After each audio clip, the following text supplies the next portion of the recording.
ونستغفره ونؤمن به ونتوكل عليه ونعوذ بالله من شرور أنفسنا ومن سيئات أعمالنا من يهده الله فلا مضل له ومن يضلل فلا هادي له الحمد لله الذي أنزل على عبده الكتاب ولم يجعل له عوجا قيما لينذر بأسا شديدا ويبشر المؤمنين الذين يعملون الصالحات أن لهم أجرا حسنا اللهم أرنا الحق حقا وارزقنا اتباعه وأرنا الباطل باطلا وارزقنا اجتنابه اللهم علمنا ما ينفعنا وانفعنا بما علمتنا وارزقنا علما رب اشرح لي صدري ويسر لي أمري واحلل عقدة من لساني يفقه قولي. بزرگان محترم، برادران عزیز اور میرے اسلامی ساتھیوں، لائق احترام ماؤں اور بہنوں، جو موضوع بحث آج ہمارے لیے ہے اس کا عنوان ہے سورہ کہف اور فتنہ دجال. دراصل میرا کچھ ہفتے پہلے اسی مضمون پہ ایک بیان ہوا تھا کہ دجال کب کہاں، اور اسی سے یہ تسلسل رکھنے والا یہ مضمون بھی ہے کہ فتنہ دجال کیا ہے اور اس کا ایک تعلق سورہ کہف سے کیا ہے. مضمون کی مناسبت سے جو اہم الفاظ ہیں عنوان کے حیثیت سے، ان میں مجھے جو گفتگو کرنی ہے وہ دراصل ایک ہے سورہ کہف پہ، ایک ہے فتنے پہ، ایک ہے دجال پہ. عموماً میں کہا کرتا ہوں کہ میری تقاریر 3 کا مجموعہ ہوا کرتی ہیں، اسی میں آپ 3 کے ان نمبرات پہ ذہن پہ محفوظ رکھ لیں گے تو میں ایک ایک حصے پہ الگ الگ گفتگو کروں گا. پھر اس کے بعد ہم پوری وہ عنوان کی مضامین اور اس کے مضمون کو سمجھنے میں آسانی ہوگی. سورہ کہف، اس سلسلے میں بات ذہن میں رکھ لیں، صحیح مسلم کی روایت ہے، پھر اسی طرح کی ترمذی میں بھی یہ روایت آئی ہے، پھر کچھ الفاظ بدل کر احمد میں بھی ہے، پھر اسی طرح کچھ اور مختلف الفاظ کے ساتھ مستدرک حاکم میں بھی ہے کہ اللہ کے رسول صلی اللہ علیہ وسلم نے بتلایا کہ سورہ کہف کی فضیلت کے بارے میں کہ اس کو پڑھا کرو، یہ تمہارے لیے دجال کے فتنے سے محفوظ رہنے کا سبب بنے گا. دجال کے فتنے سے محفوظ رہنے کا سبب بنے گا. کل سورت کے بارے میں روایتیں آئی ہیں فضیلت کے لحاظ سے، اور اسی طرح خاص کر سورت کے ابتدائی 10 آیات اور آخری 10 آیات کے بارے میں آئی ہیں کہ جو ان کی تلاوت کرتا رہے گا تو وہ اگر اس کے زمانے میں دجال آئے تو وہ اس کے فتنے سے محفوظ رہے گا. اسی طرح مستدرک حاکم میں یہ الفاظ بھی ہیں کہ جو سورہ کہف کی تلاوت کرے گا جمعہ کے دن تو اس کے لیے اگلے جمعے تک ایک نور ہوگا، ساتھ میں نور کا نزول ہوگا، اس کے لیے سکینت کا باعث بنے گا. یہ الفاظ بھی آئے ہیں. اور یہ بھی یاد رکھ لیں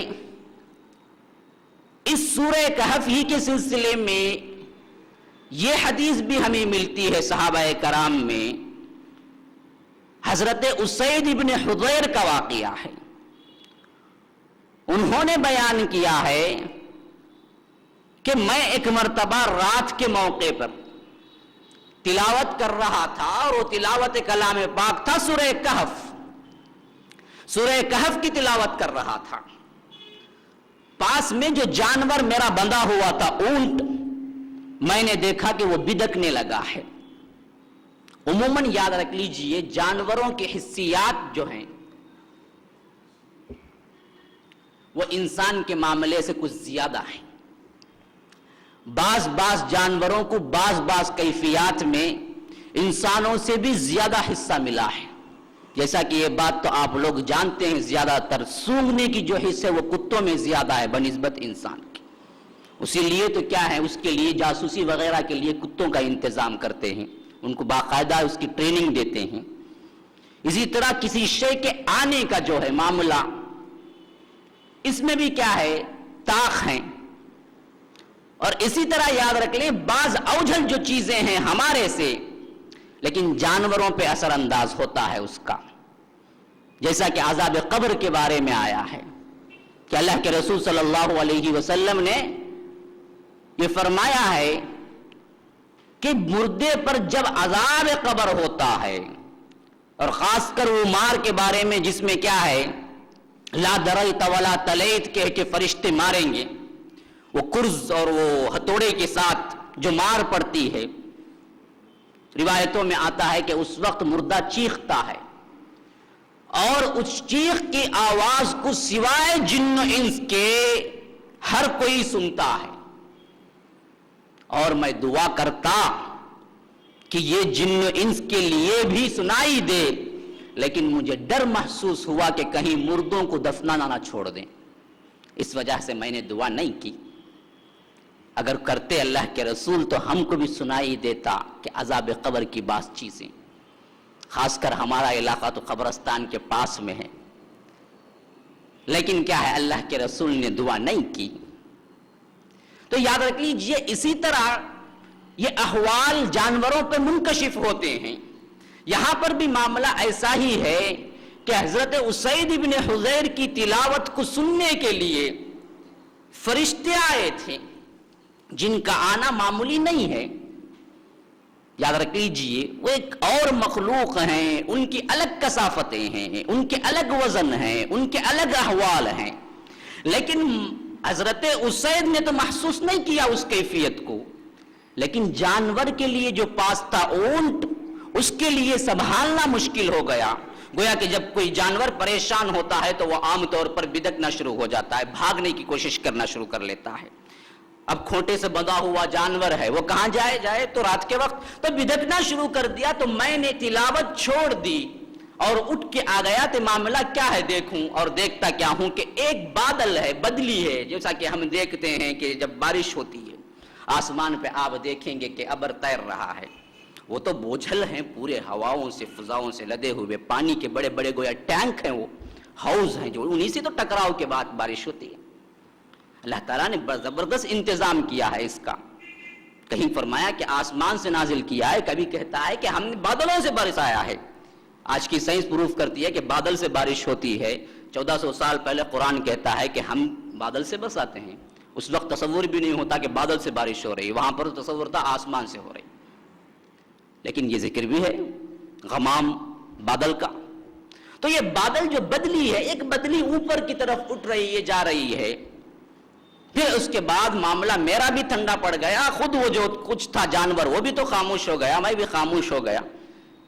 لیکن واقعے کا ایک اثر ہے کہ میں قرآن پڑھ رہا تھا، اچانک کہ کیا ہوا ہے، یہ تو میرے دل میں تھا کہ میں اللہ کے رسول صلی اللہ علیہ وسلم کے پاس پہنچا، دوسرے دن اس کا ذکر کیا کہ اللہ کے رسول میں ایسا کر رہا تھا کہ میں نے دیکھا کہ ایک بدلی ہے جو اوپر جا رہی تھی۔ اللہ کے رسول نے کہا کہ خدا کی قسم یہ فرشتے تھے، تمہارے اوپر سکینت نازل ہو رہی تھی، اللہ کی رحمت نازل ہو رہی تھی، تم پڑھتے رہتے تو وہ سننے کے لیے وہی رہتے، تم نے اس قرات کو خاموش کر لیا تو وہ فرشتے وہاں سے چلے گئے۔ اس حدیث سے ایک تو یہ معلوم ہوتا ہے کہ کلام اللہ کی تلاوت اتنی باعظمت چیز ہے، کائنات میں اس سے بڑھ کے کوئی اور شے نہیں، پوری کائنات میں اس سے بڑھ کر کوئی اور شے نہیں ہے کلام اللہ جو ہمارے ہاتھوں میں ہے، اور اس کی تلاوت میں انسان اس مرتبے پہ پہنچا ہے، اس کے علاوہ کوئی اور مرتبہ نہیں ہے۔ مراتب حاصل کرنے کا کوئی واحد ذریعہ اس دنیا میں اللہ نے رکھا ہے تو وہ کلام اللہ ہے، اس کی عظمتوں کو کوئی چھو نہیں سکتا۔ ذرا تصور کر کے دیکھیں، انسان جو کچھ بھی کرتا ہے وہ کرے گا یا عمل خود کا اپنا ہوگا یا نہیں اس دنیا کا ہوگا، کچھ بھی کر لیں آپ، اپنا تو ہوگا، خود کا ہوگا، دنیا کا ہوگا،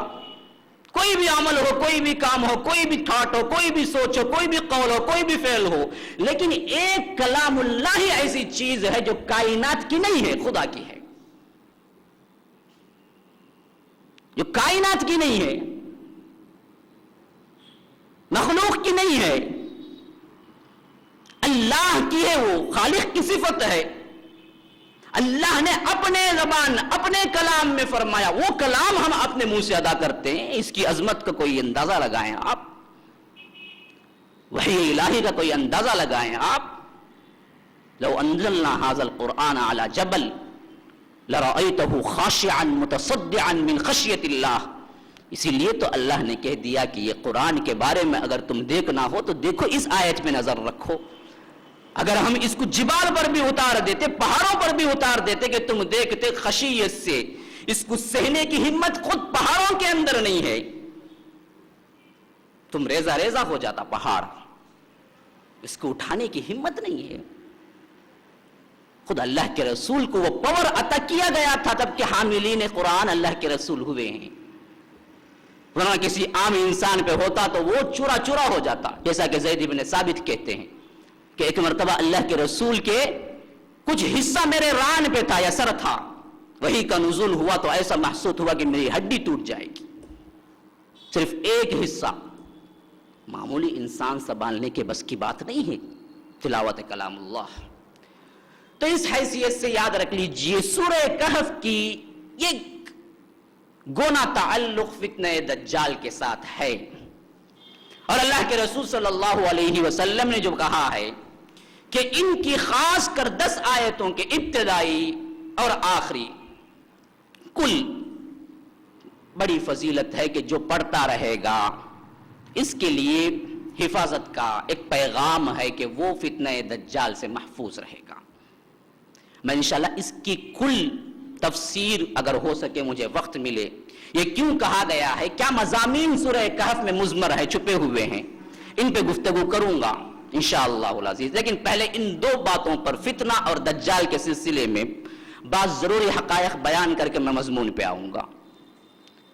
اس سلسلے میں یاد رکھ لیجئے لفظ دجال دراصل دجل سے نکلا ہے، اور دجل کا مطلب ہے دھوکہ دہی، فریب کاری، مکر، یہ دجل ہے۔ اور دھوکہ اس وقت انسان کھاتا ہے جو نظر آتا ہے وہ حقیقت نہ ہو، اسے دھوکہ کہتے ہیں۔ دھوکہ عموماً کیا ہے، جو آپ کو نظر تو آئے اس کی حقیقت وہ نہ ہو جو نظر آ رہی ہے، اسے دھوکہ کہیں گے۔ آپ 10 روپے کی نوٹ کو کیا سمجھ گئے، 5 روپے کی نوٹ، یا 100 کو 500 کی سمجھ گئے، دراصل آپ نے دھوکہ کھایا، اسے دھوکہ کہیں گے۔ لفظ دجال بھی وہیں سے نکلا ہے کہ یہ دنیا کا سب سے بڑا